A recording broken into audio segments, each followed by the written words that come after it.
am not someone who goes behind name tags or something. I am both guy. I'm Jammu. They are prestigious institute, to be honest. For 12th grader filling out the forms right now, what exactly is the difference between TAPMI BBA and TAPMI IPM? The one of the main factors are you want to stay in the main campus, TAPMI Manipal.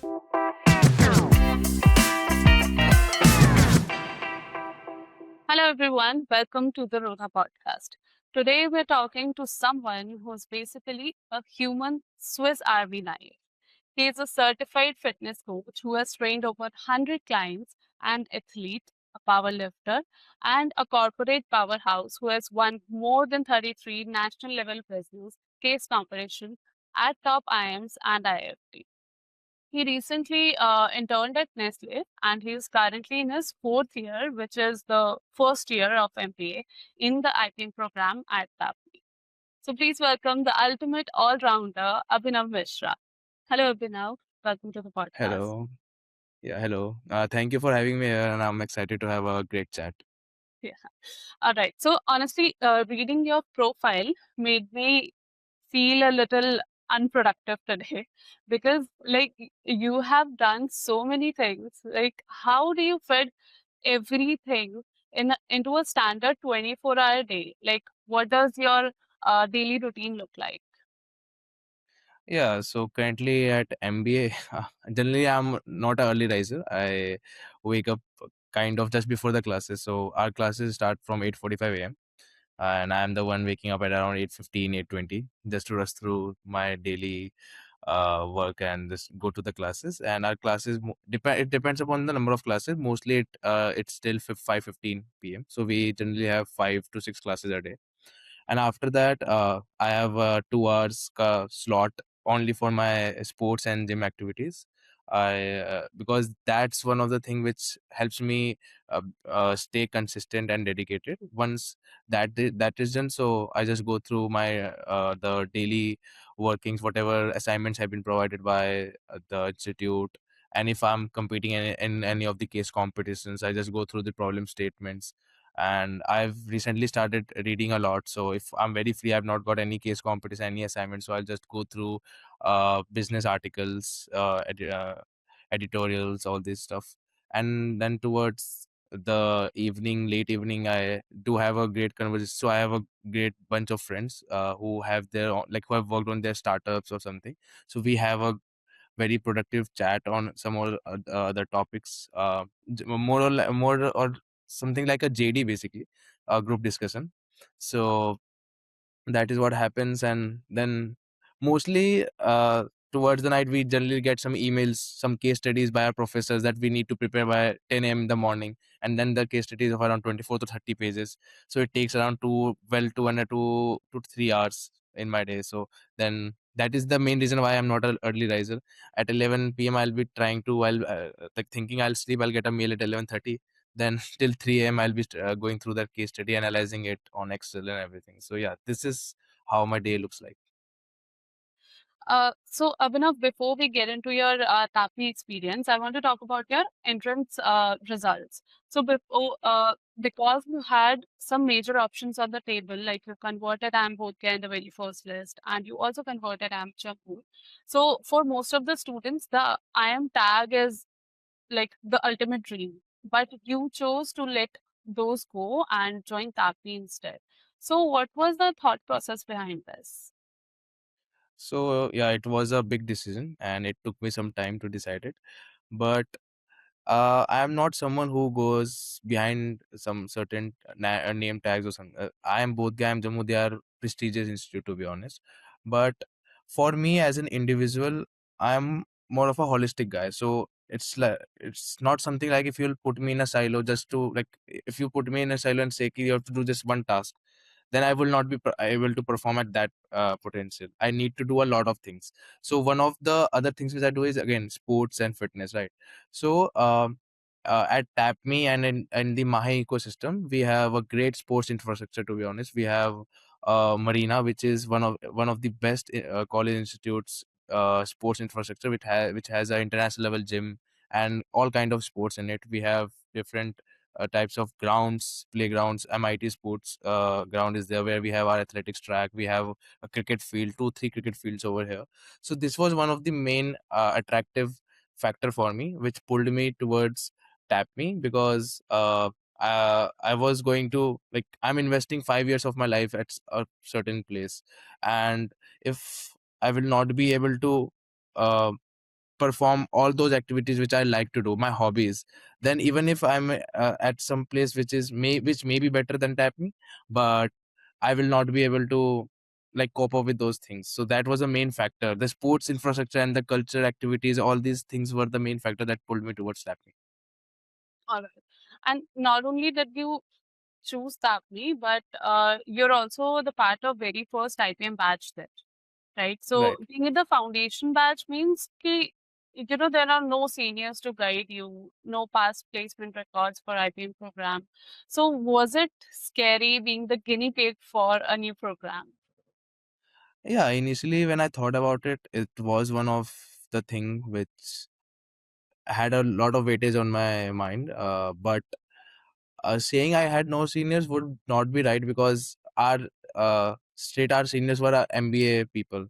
They were having a work experience of around 2 to 3 years, and they were what 5 to 6 years older than me.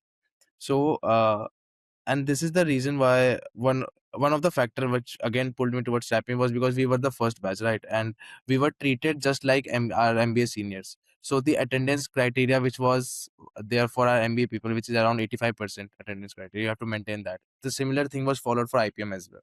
So from the start, the discipline, the dedication which was inculcated in us, that was one of the factors. And because my interaction was there, our only interaction was there within our batch and with our seniors. So when I interacted with them, I got a more mature uh, perspective towards the industry and how it operates, how the placements are being done, and what all skill set do you need as of now.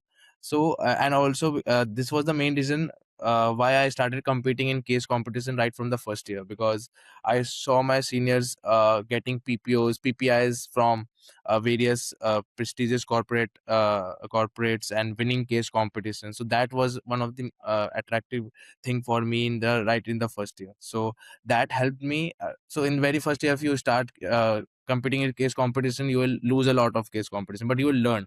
And now that is one of the X factor which in my profile, which is now the confidence which I carry whenever I participate in any of the case competition is a part, like more than the required, because of the amount of case competition I've been a part of, the amount of case competition I've won.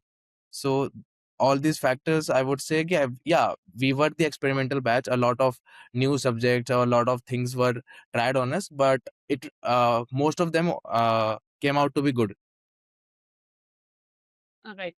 And since IPM at TAPMI is relatively newer compared to Indore or Rohtak, so a lot of students have logistical questions about it, right? So for the aspirants watching right now, can you break down the admission structure, like which entrance exam scores are actually accepted at TAPMI, and roughly what is the seat matrix and what is the fee structure for the entire 5 year journey? Yeah, so there are around 60 seats for IPM, and TAPMI accepts almost all the scores, like JIPMAT, IIM Indore, IPMAT Indore, IPMAT Rohtak, then SET, JEE, and MET Manipal entrance test. So all these test scores are being like taken up by TAPMI, and but their main preference is, like, the main weightage is carried by the interview process, the micro presentation that you give. So basically it's more of a profile based selection at TAPMI. Yeah, your marks do matter. Your 10 and 12 marks also matter. Your academics, however you have performed. But given the fact you may have performed like very good in certain entrance exam, you may have a 90 plus scores in 10 and 12, but if you don't do well in your interview process, you might not make it to TAPMI. So interview has a significant weightage when it comes to especially to TAPMI. Yeah, and talking about the fees, so for me it was 5 lakhs per annum for all 5 years. So BBA plus MBA was done, like is going to be done in 25 lakhs. But I guess in the coming years the fees was increased. uh, I recently went to the website. So currently the fees is around 5.5 lakhs for initial 3 years of BBA and around 6 lakhs for MBA. So the total comes out to be around 29 lakhs. So in 29 lakhs, you will be done with your BBA plus MBA. That's MBA. That's a pretty good deal, I would say. Yeah. Okay. And Abhinav, in some of the other colleges, there is an option to take an exit after 3 years of BBA, right? So is this option available at TAPMI also? Yes, it is available. So many of us gave CAT during our third year, and whoever got a better college and had some other vision, so they we have a exit option after 3 years. So they exited and they are pursuing their dreams, but they are still the alumni of TAPMI. But yeah, so there's this option available. Okay. And TAPMI also offers a standalone BBA program alongside the IPM program, right? So for the 12th grader filling out the forms right now, what exactly is the difference between TAPMI BBA and TAPMI IPM, and how should they decide which one to apply for? So TAPMI BBA Honors is the program which is there in TAPMI Bangalore. And so there also, after 3 years, you have an exit option with a BBA degree. If you continue for 4 years, you get a BBA honors degree. Whereas in for IPM, it's BBA plus MBA. So if you have to select among the two, then it totally depends upon your vision. So if you want to do your undergrad, then get some work experience and then go for MBA, maybe abroad or maybe some other college, then BBA honors makes more sense for you. And also because it's in Bangalore, so it's there in the in tier 1 city, right? So BBA on doing BBA over there gives you a immense amount of industry exposure as well. Whereas if you want to do like complete your education in one shot for like BBA plus MBA, and you again, the one of the main factors are you want to stay in the main campus, TAPMI Manipal. So that would be then IPMA will make good sense to you. All right. And before this podcast, we had a chat where you mentioned that the first 3 years felt like a mini MBA before the MBA, right? So, Right. what kind of courses are offered in those foundational years that make it so practical? So, courses from majorly all the domains, whether it is humanities, science, management, are being offered over here. So, in our very first semester, we have anthropology as a course. So, it was on the study of human race, how they have, like how they have evolved and everything. So, it was a humanities course, right? On the other hand, we also had scientific thinking, decision making. Yeah, so it's a gist of everything. So in class 12th, we generally study key management is both a science and art, and the practical implication was like showcased in the IPM program itself. Now why did I say it was just like a mini MBA? Because subjects like HRM, human resource management, marketing, finance, accounts, everything, the first layer of that was being taught to us in IPM itself. Plus the exposure level, the practical application which we got through internships, through industry projects, etc. Working with our MBA seniors, so we were teamed up with our MBA seniors for certain projects. I worked on one of the projects, live project for one of the startup, which in which I was the only IPM student, and five others were MBA students with way more experience than me. So it was a great peer-to-peer learning. So all combining all of this, and plus it's also a residential program. So when you combine all of this, so it is more like a mini MBA rather than just an MBA. No, this is just a BBA. All right, Abhinav, now let's rewind to your preparation days. Okay. So I think that's the toughest part for all the aspirants, right? So when you were preparing, so which was your weakest section among all three? So initially, I was not a very avid reader, and thus my weakest section was a verbal ability. I used to zone out while reading reading comprehensions, and that's a very bad point to be there in the mind of a management student, because that is something I worked upon when I came into TAPMI. We used to get 20, like I told, we get 24-30 page case studies that we have to do in 2-3 hours. You should have a great reading habit. So yeah, VA was one of my weakest section. And talking about the strongest section, so I'm good with numbers, and so that is why quants and LRDI was and is still one of the strongest thing in my portfolio. All right. So you mentioned that BA was your weakest section. It was a nightmare because you weren't an avid reader, right? Right. So for the students who are purely math brains and hate reading, how did you eventually fix your vocal skills? So it was not a very voluntary decision that I took. It was more like a forceful decision, because once you come to TAPMI, you get a lot of case studies, and if you don't read them, you don't prepare it beforehand, then you will lose out, class participant marks. Sometimes you may professor may ask you to get out of the class as well. So this is something which comes up, which is something inculcated in you when you enter a B school. Not only TAPMI, any B school you go, case studies is one of the important part, and you don't have a lot of time. So again, initially I used to again zone out, but slowly, when if you start reading 1 page a day, and if you read more pages like subsequent days, 2 pages the next day, 3 pages the next day, so slowly the habit builds up. And then there's a difference between reading and scanning, right? Once you are good at reading, then you start scanning the case studies, so you don't have to read it line by line. You just take a look at the case study, and you get to know, okay, what's the gist of it. So now I'm at that level ki now I can basically scan the case study and everything. But it took me around 3.5 years to come over here. Any student who is preparing for a year or maybe a few months, I would recommend ki you should start reading newspapers. This was something told to me as well. I didn't do it, and this was one of the reason why I didn't score good at verbal. So don't do this mistake. Learn from me. Start reading newspapers, and don't read the newspaper from the back, from the sports. Start reading it from the editorial page, or and so that is the advice from me. All right. And how often did you give mocks or sectionals? Sectional mocks I used to give one or two in a week, and full length mocks were the something which I used to give towards the end of my preparation. I guess from I started it from the month of February, and two full length mocks a week. Yeah. All right. And what was your strategy for attempting a mock? So again, it depends upon the exam which I'm giving. So I pay for Rohtak.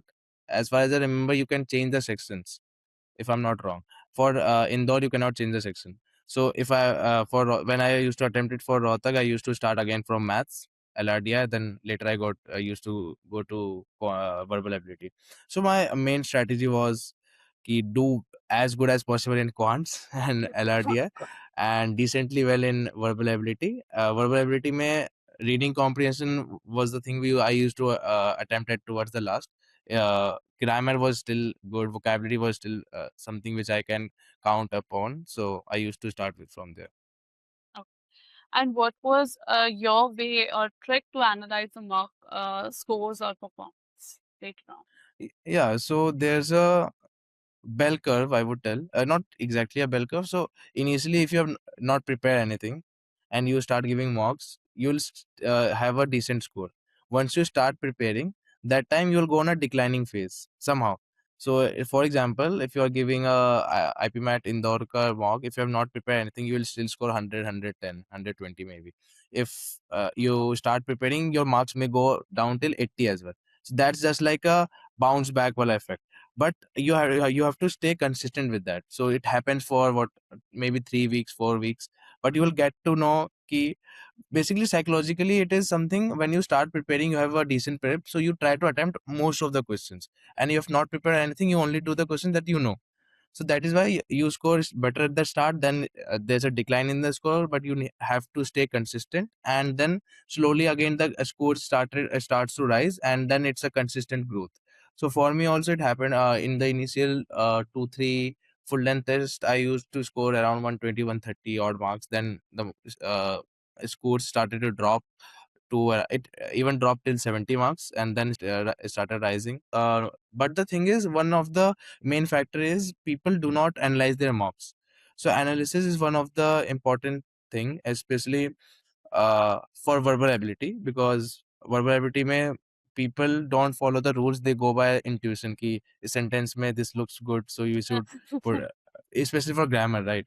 So okay, in the mock you attempted like that, but once you get the results, you know the answer, go for the reason and for the exact logical reason why is that particular word being used over there. For example, if it's an article, it's a adjective or something like that. So analyzing the mock is more important than giving the mock. Even if you give 10 mocks in total and you have analyzed each and every mock versus someone who has given 40 mocks but has analyzed only 4 to 5 mocks, you are in a better state if you are the first guy. All right.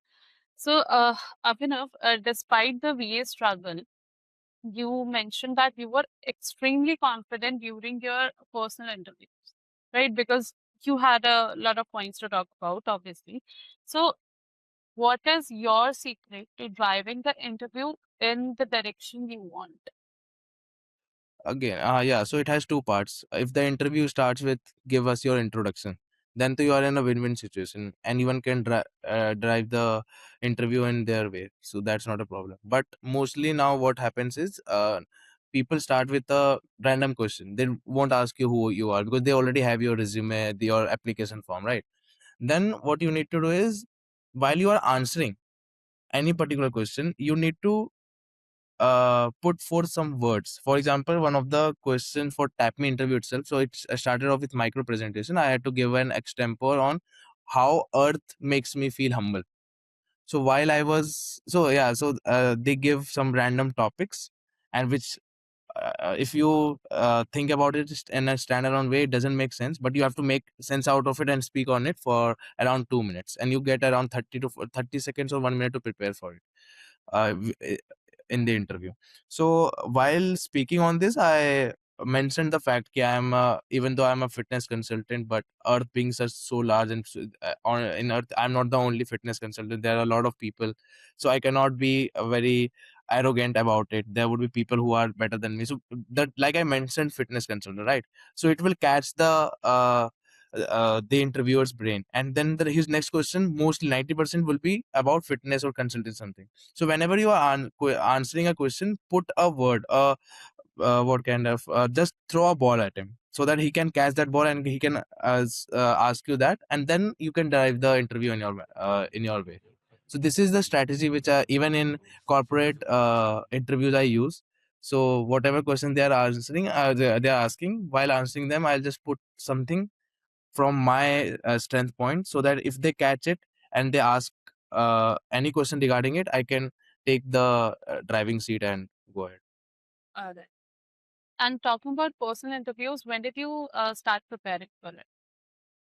Honestly, I didn't really prepare for personal interviews. It was just like when I got the dates ki this is a particular date when my interview is going to be there, then I used to go to AI, ask for last 30 days ka current affairs. I'll be very brutally very honest. Academic wise, in 12th I performed good. So I didn't think I need some, yeah, brushing up the concept was needed, so I did that. I just went through the books and went through the current affairs, and yeah, this was it, I guess. And do you think the students should do that? About this AI. No, about not preparing for PI. No. So the thing is, because as you were told, I had a lot of points to speak for PI, and that is why I used it as a leverage. But most students do not have much points, right? And so they have to outshine from the other competitors. And no matter if you are in an interview or some other place, you should have a differentiating factor in you. There's a POP and POD. POP is the point of parity, and POD is point of disparity. Point of parity will bring you up to the level of other competitors, but if you want to outperform them, there should be one differentiating factor in you. So in order to build upon that, if you don't have much pointers, you should be academically very well versed, or maybe good good with the current affairs, and the interviewer should get that gist of you. So because I already had a POD, that is why I was like, I took it as a leverage, but it should not be done by other candidates for sure. Okay. Okay. And you're now like fully immersed in the campus life, right? And Manipal is famous for having a fantastic student culture, I would say. Yes. Right. So, how is the campus life at TAPMI? Starting off the first 3 years, we stay in the main campus. So TAPMI campus is around 6 kilometers from the main campus, and TAPMI has made sure we stay in that main campus for the first 3 years with other undergrad students. They are from MIT, Manipal Institute of Technology, Kasturba Medical Colleges. There are around 26 institutions, hotel management. So almost all the domains are being covered. So we used to stay there, and the transport is taken care of by TAPMI itself. So a bus will come, will pick you up for classes, and will drop you back. So that's not a concern. But the advantage of staying in that campus is you be a part of various university level committees. So you interact with minds from other domains. So I have my friends in MIT, I have my friends in KMC, I have my friends in hotel management. So you build great connections. And along with those connections, the other part is because you are staying in a very student driven environment. And if your circle is good, so you will get people from for example, my one of my friend is currently working in Apple. So he was in MIT.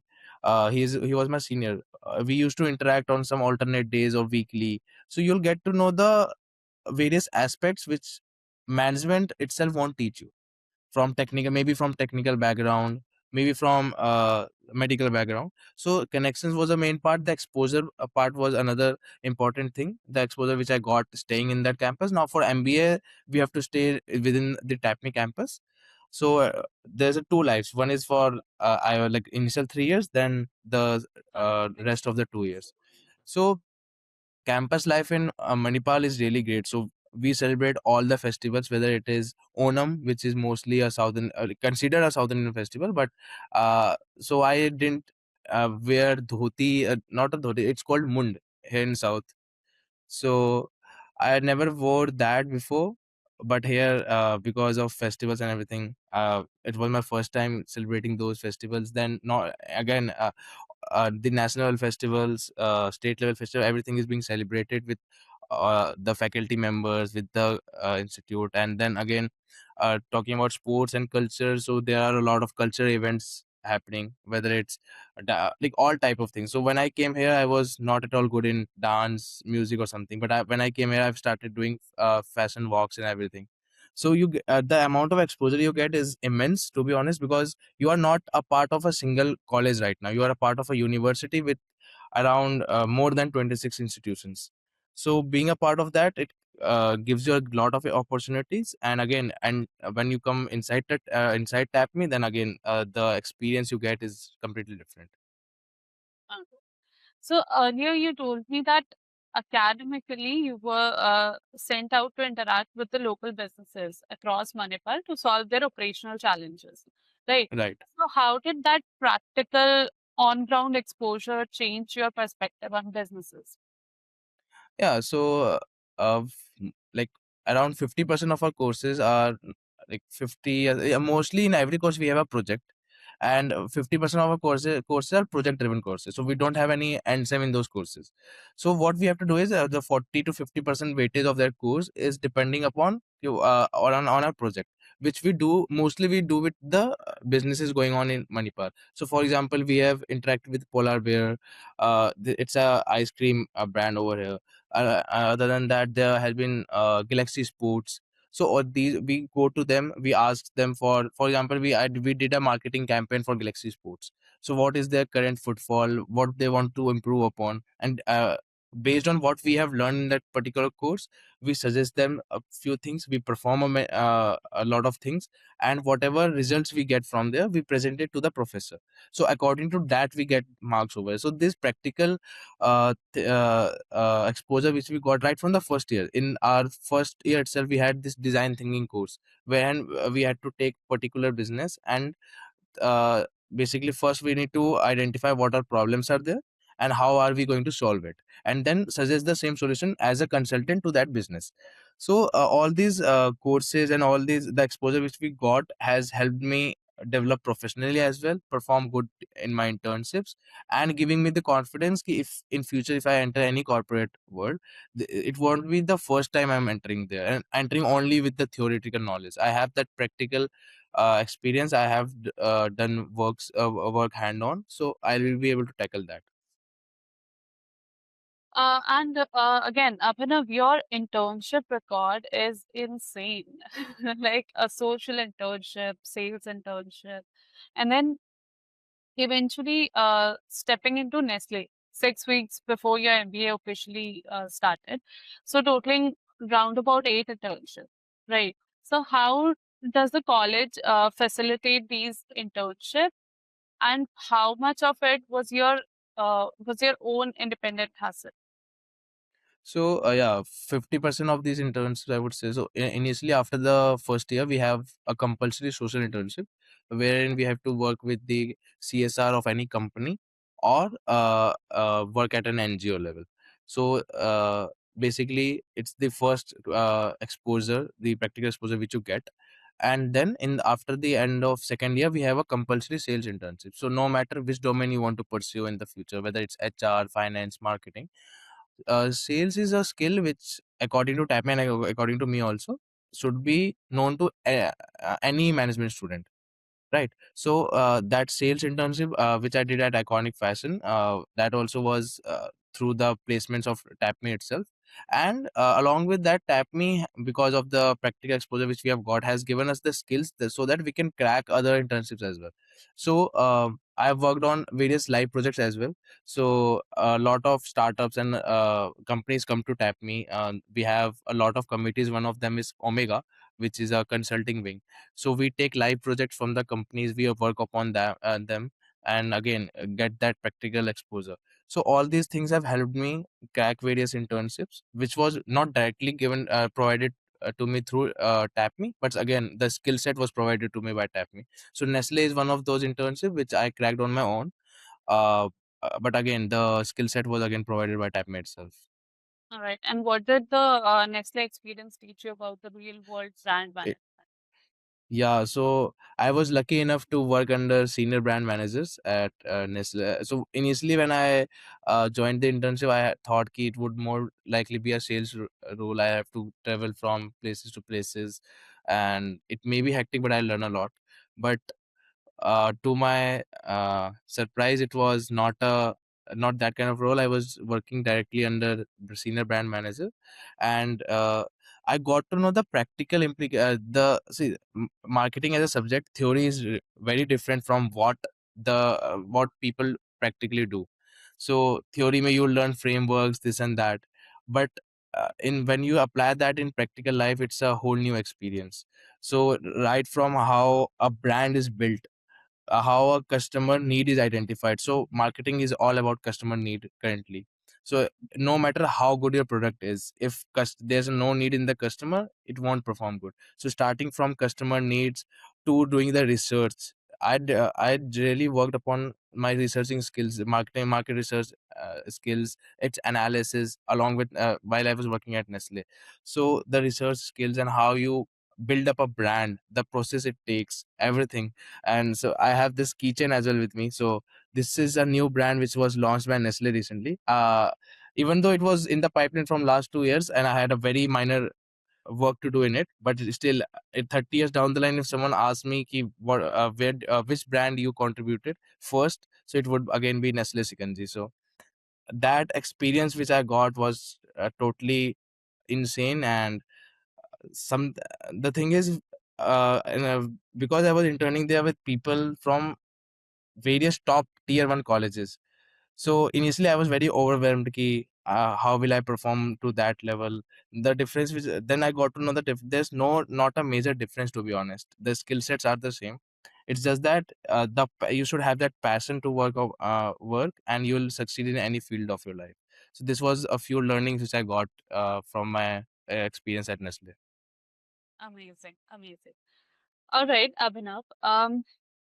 We talked a lot about your preparation, your college, your internships, and now it's time for the rapid fire round. Okay, so you're an athlete, right? So your reflex Right. better be quick. Okay, so don't overthink, just answer.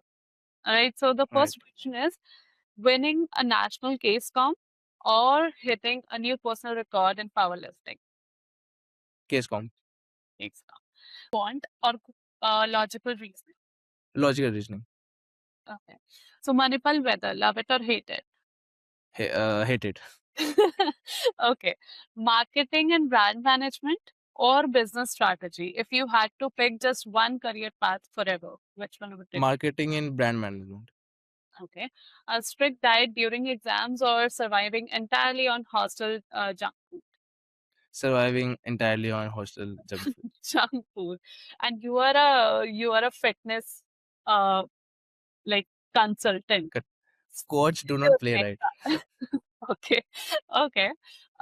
Fair enough. Okay, one word to describe the very first IPM batch of TAPMI, Very competitive. and one word to describe Rodha IPMAT. Uh, Great initiative and uh, will do well in the future as the fundamentals are really good as I've seen it. All right.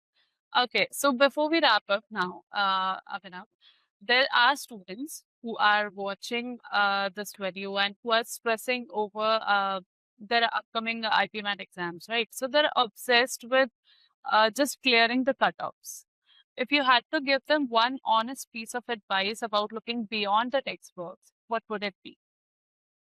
It would be to upskill yourself in all the domains. So it's not only about the entrance exam that you are giving. uh, don't look at it from a very quantitative thing, just about the marks. Look at it about the learning and the skill set you are getting. So for example, if you're doing good in quants, so you're good with numbers, right?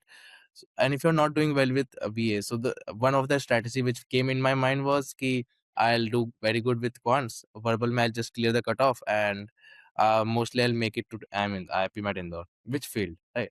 And the thing is, okay, there you may succeed as well, but if you don't work upon those skills, for example, reading skills, or especially about the verbal ability, so in future again you will have to do the same, because now it's not about the marks, it's about the survival, it's about the case studies. Any management student who cannot read case studies and cannot get the gist of it and cannot derive a solution for it is, according to me, not a management student.